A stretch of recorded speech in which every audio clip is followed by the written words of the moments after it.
Kale, kusema official kwoli nkwebaza okubanga ate o subscribinga ku mukutu guno mu bitundu by'eggwanga byonna gy'osinzira okubanga ate otulaba beerako webale kubanga era obeerako. Kale tubeera powered by banafa ba Axola abatunzi ba sola eza buli kika nkusaba obeere nga tobanoonyaako ku namba z'essimu z'olaba awo wansi buli kika kya sola kyonna kyonna kiwandiitaaza okubeera nga ate ofuna banafa ba Axola bakutegeeza nti banoonyeeko bajja kubeera nga ate bazikufunira balina security camera zoteeka ku bikomera genda obeere nga tobanoonya kakati gwe ate abazimbi twalese Arabic style adhesive cement asiba tiles mu kaseera ak'ennaku zino nga cement ali ku buseere kiza weetaaga adhesive asobola okwebeerawo yekka ng'osiba tiles. Kale noonya abanafa ba Arabic style adhesive. Kale mu shows zifanaganako bwezi tituba twogera ku bitambula mu ggwanga mu entertainment industry tusogendako ko ne mu politics aweetaagisa okusobola okubeera nga twongera okukubira torch mu ebyo ebitambula. Emboozi etambula ku page yange eya full figure twali ku police awe yeekatwe nga ataddeyo omusango era nga mu musango ogwo yali alopa bannamawulire nga alopa ba bloggers olw'okumwogerako so tugenda kubanga tubikuba mu torch. Ensonga za Shiba twazireka zipendinga last week tugenda kubanga tuzoogerako. King Saha yaganye okulabikako mu presidential debate eyawuma eyateerebbwayo naye tugenda kubanga tubyogerako ku mulundi ogwokubiri nduza kuba mulundi gwakubiri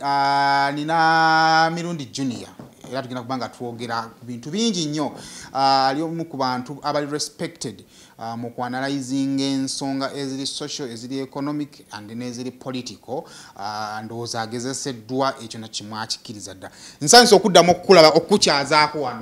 nesibye nnyo okubeera wano n'omugagga ekyo obugagga okitaddeko obugagga sebo oli mugagga onoonya transport because abantu bangi nnyo omanyi waliwo kye tuyita social capital anti obugagga mumanyi ssente monetary kitali kituufu. Social capital is the best capital mu nsi yonna kasita oba n'abantu nga bakumanyi kati gwe level gy'oliko you have so many people you know bokwatagana bo mu sectors ez'enjawulo that is social capital. Bannayuganda kyekibabulamu toyina kintu kyogenda funa mu nsi eno nga toyise wa muntu. So the difference y'abagagga n'abaava, how many people do you know that matter? Singa kusawa ya leero bakwata abaavu tulina abantu bangi be tunamanyi naye nga talina kyasobola kukola basaasira busaasisi tebagasa naye kati gwe ne woba n'abantu basatu nga bagasa ti kusawa ya leero bwokera ku makya ne bakwatira wano bw'otunuulira ennamba z'essimu osooka kubiraani nga bakutte bw'oba oli mulwadde kati dokita kigwomanyi gwosooka okwebuuzaako nga tonnadduka genda mu kiriniki kuwa ddagala ebiseera ebisinga eritajjanjaba na birwadde by'oyina. So ogenda okwesanga nga abantu bangi bali mu Kampala muno naye nga social capital ebalemi okitegeera bafa ssente ne batamanya nti ate ofa bantu bagasa ti enjala eyinza okukulumira mu Kampala muno nga toyina ssente naye bw'omanya nti Saimo mukwano gwange ayina ka restaurant mu Kikoni ate oyinza obutafanjala. So surviving mwene economy nga only 1% mu statistics ezavuddeyo be bafuna 1 million kwa na Uganda million ya 45 1% yokka yefuna 1 million balina obusobozi obufuna milioni emu kale tuwongeremu zibeere 2% ne 1% etavayo kulambika bya bugagga because most of the people tebalina milimo giri sijja giyita professional but egiri structured into omusaala ofuna bakita job analysis yes job description biki byokola specifically requirements ki office jobs specifically vakweri informal sector. So munange yo debate neno osanga onankyazaako eri to economic ne tujyogerako naye nga atamala emirundi gyemanya ndi mukungu mu byettaka mubira ssente okukamala nkola ne Dr. Sam Mayanja ne Honorable Nabakobo w'ebyettaka tenga nza kwasaganya amawulire executive director wa media mu office mukama mulungi. Kale batu olugendo kubanga tutambula olunaku olwaleero abadde alina byokola kakati ndowooza otegedde tutandikidde genda omalirize ojje tweyongereyo gwalina obudde tugenda kubanga tutambula tugenda okutandikira ku Friday Fufiga avayo na filing omusango oluvannyuma lw'omwana ono omuvubuka Simple K amaze ebbanga ng'amutambulirako n'awulira nga yeekyaye n'agamba kanteekeyo omusango. Musango yataddeyo Simple K nyini baamuloopye wabula n'abamuyambako okutambuza ensonga ye bannamawulire nabo ne baloopebwa. Ekisooka mu mateeka ge mmanyeeko manyize nasoma psychology naye nina ebintu bingi byennyeze neeyigiriza ate ne bakulu bange balooya. Omuntu bw'avaayo n'agamba nti sayima omuzindaalo guno gw'okutte gwange najja naga nti omanyi nno sayima otula nti ogwo omuzindaalo ogamba gugwo gwange. It's only courts of law ze zisobola okubataawuluza because oyo agamba nti gugwe ayina ebbeetu okukiraiminga nti gugwe antirwa amateeka gamaze okusalawa ani mutuufu naawe oyina ebbeetu okusigala ng'ogamba nti ki nti gugwo antirwa amateeka gapuruvinga ani rightful owner. So mateeka tebaloopa sirowooza nti baloopa omuntu oba batangira omuntu ayise mu kkuba ery'amateeka ogamba kati oyo omwana ye oyani omuvubuka simpoke ayina right bw'aba alowooza nti omwana we okukozesa obuyinza obumuweebwa mu constitution n'okukozesa constitutional methods nga courts mweziri ogenda okuwaayo okwemulugunya kwe n'okusaba ng'ayita mu bannamateeka be. Mirundi omuntu ajja kugamba nti eddembe olifuna otya ntandika okufuna eddembe ku lubuto lw'omukyala gwe nali neebaseeko naye onaye omukyala wabakiribinga ati tandabangako eddembe lyanga oliva wala tulabanga omuntu aba yeesirwaza nga yitaka kujjawo bujja anti kakati mu mateeka tosobola kuba bintu bisatu tosobola kubeera nga gwe baakusinga ate gwe jjaaji ate nga gwe prosecutor kati mu kiseera kino full figure is accused.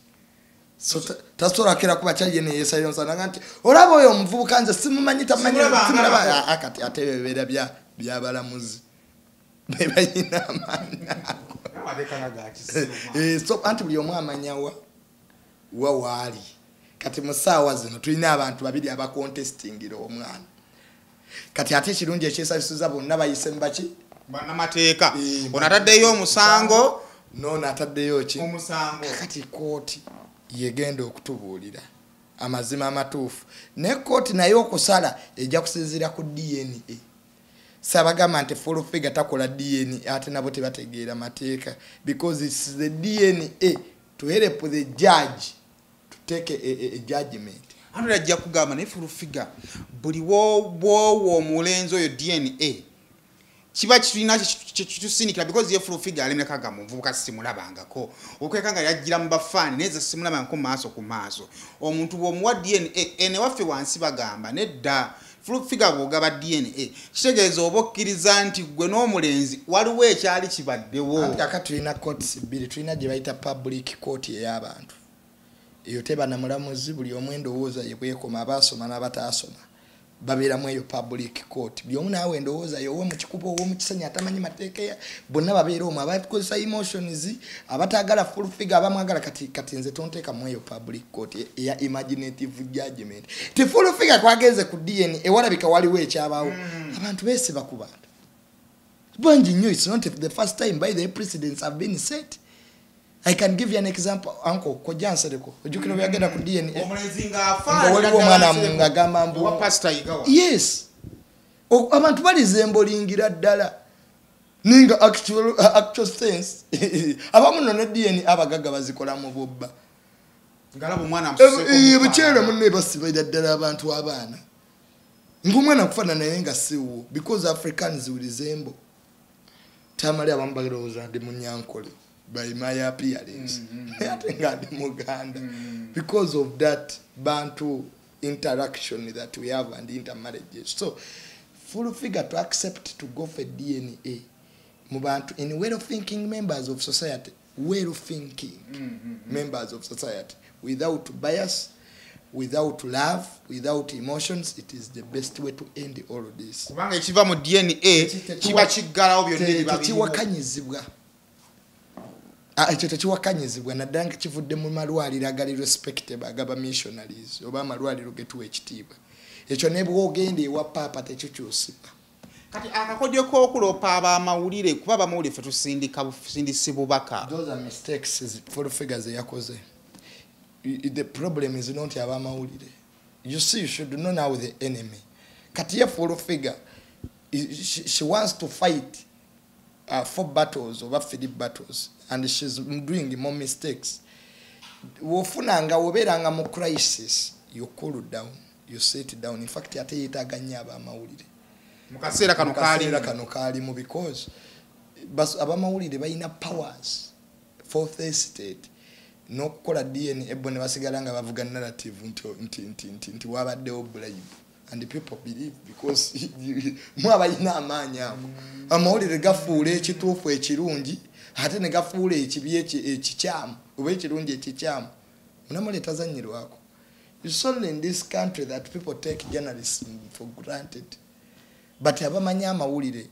kati full figure okuvaayo kulumba abamawulire you are doing your work constitutionally. You bring both sides. Oli omwana naye ayina right as in Uganda. Wanga naye wabanga tugambe kale ye nanyini mwana ye ddoboozi anaaliyisaawo. Ne wabanga si nanyini mwana era ekyo kyennyini kyakola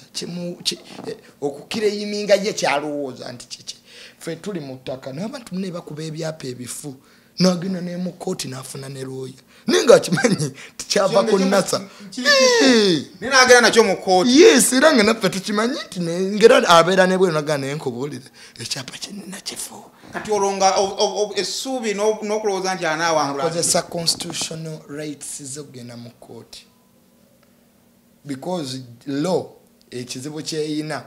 leave alone technical cases kati ngeya full figure nti era omulamuzi ajja kwesigama ku DNA but life political cases social cases economic cases ng'omusango gwa versus DTB Bank Diamond Trust judge ya interpreting munange it is no there is no law in law teri mateeka mateeka osanga baloya babiri basomera makerere kirasi yemu nenga bali wa mulamuzi ate bakubagana joli yoli yagasomera mu ludicha. So I have seen innocent people ngate bafunye judgment nti tebali nti oli nayingira n'ekyapa nga kifunga buli omwa kimanyi inafulumanga ati kooti emuwadde nti kituufu ziva mu makooti muno olina banecha n'omulamuzi naga nti according to the law nasoma kituufu nenga minister ya land zebikuwega kikya. So Simon, life is very interesting but full figure eyo kayanso bije yakozemu yokulopa abamawulire yokulopa abamawulire it was not a good because bakola mulimo gwa batera tajja bawangula kusema official kwoli omanyi ogenda mu interviews nga zino Katonda yaleeta abantu bano betuyinza okugamba nti abali popular abali famous abantu abali mu mawulire bakuyambako okuteekateeka singa ebizibu ebifanaganako biwe bityo biba bizze n'obeera nga toli munzikiza kati woba nawe ofunyeyo keesi yokkaanira omwana tomanya osobola okubyulinga kufiya full figure okumanya eddembe liwawe liri ne wawe litandike wawe we likoma kakati argument endala eri akakuniza kali mu nsonga za full figure oli abuuza mu Uganda mu kati kino katukivudde mu mateeka nga kizembula mu bwa bulijjo mu Uganda wano mu bantu betumanyi abavuma nga full figure wa people power yavuma buli kiramu nasara najja mu full figure wa NRM nadda kuba people power n'abawala katana abavuma agwanidde okulopa omuntu olw'okubanga amuvuma. Yes, nganzija ku nsonga kamaliriza n'eri kooti bw'enaamala okukola judgment full figure era waddembe okudda yalope oba kooti eyinza omuwa costs nti erinnya lye lyadifamingibwa oba in the process family ye taata w'omwana omutuufu kati wabaviramu ange eyo nga kooti emaze okukola judgment because there is a possibility kooti eyinza okukola judgment ngono simple k taata w'omwana but in the process kooti emala okukola judgment nga full figure omwana si wa simple k then era waddembe okuddayo okulopa mu kooti kati oba yagala kumulirira byakizibwa nakyo kisoboka ne image ye kubeera nga family ye yafuna ebizibu omwana omuteeka mu business ze zaafa olwekyo but kisinziira you are only defamed in way of thinking members of society waliwo abantu nga they are not defamable nga character yo gwe kenyini waja assassinating nga wajittadde tewali nakutadde nti omusango gusobola okuvaayo nga simple ka wanguddwa ne tudde ne tuteekayo omusango omupya nga kirabwa n'omwana omuto nti wabanga simple ke yali alimba nti omwana wuwe nekizuwa nti si wuwe ne tutwala omulamuzi omusange w'omulamuzi ali tuvayo nga full figure bamusingiddeyo nti character yo n'engeri gy'okolamu tewali kye bakwonoonako because of your image. Because articles abantu bazze beekola ebintu ntu kifuna ngu abantu batya nnyo omusango gwa defamation tebaagala kugendayo n'abali mu gavumenti goza lwaki bano babuluga tuvuma bali mu gavumenti ne batatusiba anti baba babadda ssente articles z'amawulire z'abawandiikako yinza okuba nalimba wano naye wali article ndala eziraga nti wenyigira mu kubba ssente mu ministry kati gwe ojja article ngoga my road. The person who says that he has a good image in society is just a time bomb, because even a credible newspaper quoted him as a part of the mafia group that steals money in the government. Point of collection. Kati abangule msango ya defamation beba kabaka. Saba sajja kabaka. Toyina ngeri gyo mutandika. Totya ya ina image. Buli kyayogera kibeera calculated. Kakati naye bana basiba ku social media banjogera onzera kwa lunaku mweyogera by mistake ne bakukwoti kastojja yawemula nobikuba omulamuzi so kitegeeza full figure omusango gw'okubanga bamuweebula talina bwateguliyo tatawana ekyo kulupega akireka omanyize mukwano gwo kakati nga tuze kweri ensonga gye wambuzeeyo okubiri liyaki dala ye muntu omutuufu okuloopa konti bannaye banvumye nga full figure kati ekyo nki answerinze because kidda wali nabyewo ku defamation your image repetition the job you do mulimu gwo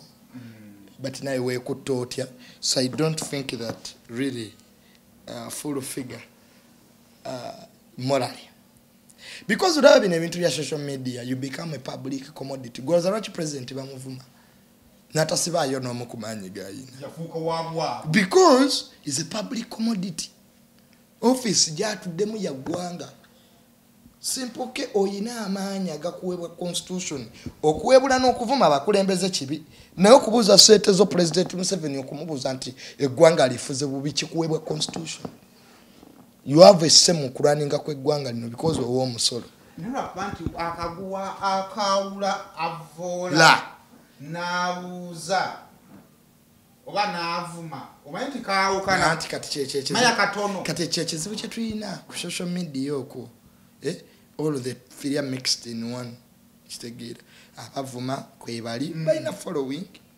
babaagala so kati full figure engeri gye yafuuka nti is a public commodity naye waliwo entalo zeyeekejingamu naye ayina baweebudde ayina banyiiza ate ayina abamwagala nga nze because mwagala nnyo ayina ebirungi bye byomunaaba n'ebirungi bye because buli kigambo ky'ofulumya mu kamwa kibaako gwe kisanyusa ne gwe kikola ki kati tali tasobola kukwata kkuba ery'okuloopa abamu. Actually otumaliza okugira kuzimba ku nsonga eyo olowooza ekintu kino ekya social media n'abantu okuvuma kinaggwawo kuba abantu nakuzo kati eringa tool oli avumayo ebigambo biri nakkakka n'agenda ne yeebaka. Bobi Wine yalina amaanyi agakikomya yagaana bugaanyi era we babadde bavuma Frank Gashumba omwogezi wa Nopu Waiswa yagambye nti okuvuma is part of the revolution. Extremism tisikiriziganya naawe ofuuse mulabe wange. Politics biba birowoozo ebizimba eggwanga yate tulina kuwagira kyekimu tetulina kukulaakulana kutuuka wa nedda tisikulaakulana ekyo nakyo mukyogera bubi wano deliberately kiva ku bakulembeze nosanga palamenti togikwatako ne beekuba mu lukiiko lw'eggwanga olukulu era tukirabyeko twakirabako eggana twakirabako echina palamenti balwanira ddala awo eggwanga liba litandise okufa. Otherwise America singa Trump akyafuga America naye olw'okuba nti gali amawanga galina institutions nti niwe baba bakubaganya eggwaga amawanga gootuwa. But what about they have stable institutions? Balina courts, balina judiciary, bayina ebyenjigiriza eggwanga lifiira ku institutions oba okufa kwa institutions wano kwe kuleesa abantu obukaawu nti oli yandirowoozeza nti banne katulwanyisiganye ebyobufuzi ebirungi tugende mu kalulu tuwangule ne bw'amanya tuzanye ebyobufuzi ebirungi tugenze mu kalulu batubbiddeyo ngenze mu kkooti sifunyeyo justice kati kankuvume buvumi partly ekyo nakyo kituufu people are not getting justice people are stressed okitegeera economic wise so obusungu obwo buli ku Facebook tikusaya lero soluteekayo ng'oli mu bbaala oba ng'oli mu bifo ebisanyukirwamu omuntu n'akuvuma just from nowhere kati ebyo otaddeyo byaki tetwagala kutumanyira twakoowa and you are like and by the way byose bitono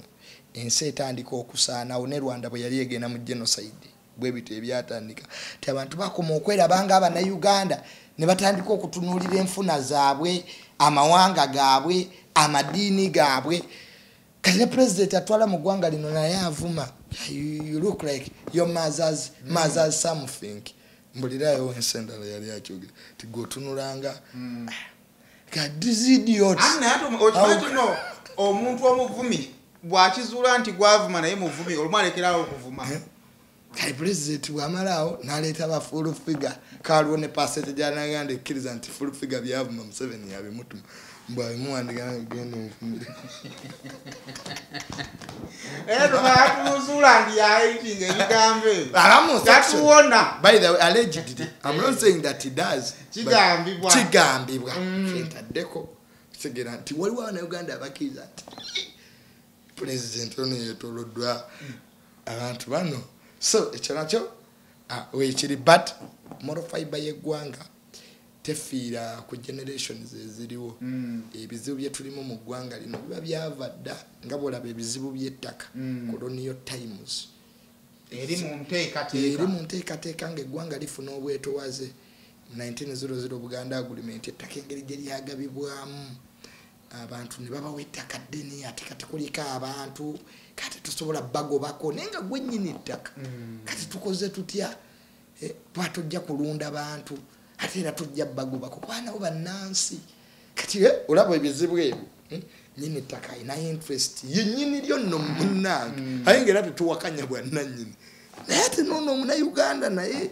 alagibwa nga lino ggwanga lye aye tasobola fuuka refegi kakati muneebyebyo kakati ne social media naye bweri nze bwe nabeera mu Nuupu nga nkyali advisor wa Bobi Wine abaana bavumanga kabaka ne baweebula obwakabaka ne bava kabaka ne baweebulwa abannaddiini nga bakozesa ebifaananyi bya mwami Kyagulanyi avumanga alina akakofiira ka Bobi Wine nga yambadde akakofiira ka Bobi Wine ne bakwata brandi ya Bobi Wine ennungi eyali ezimbiddwa ku bukulembeze ne bagijolonga ku abakola ekyo abatetaipuse muwagezi wa Bobi Wine abatayagala Bobi Wine avuma abantu nga yambadde ekifaananyi kya Kyagulanyi abamulabe wa Kyagulanyi kata abatamwongerako abamujjako bantu so many times abantu ate abakola ebintu ebyo abatwalooza kati abatwalooza ati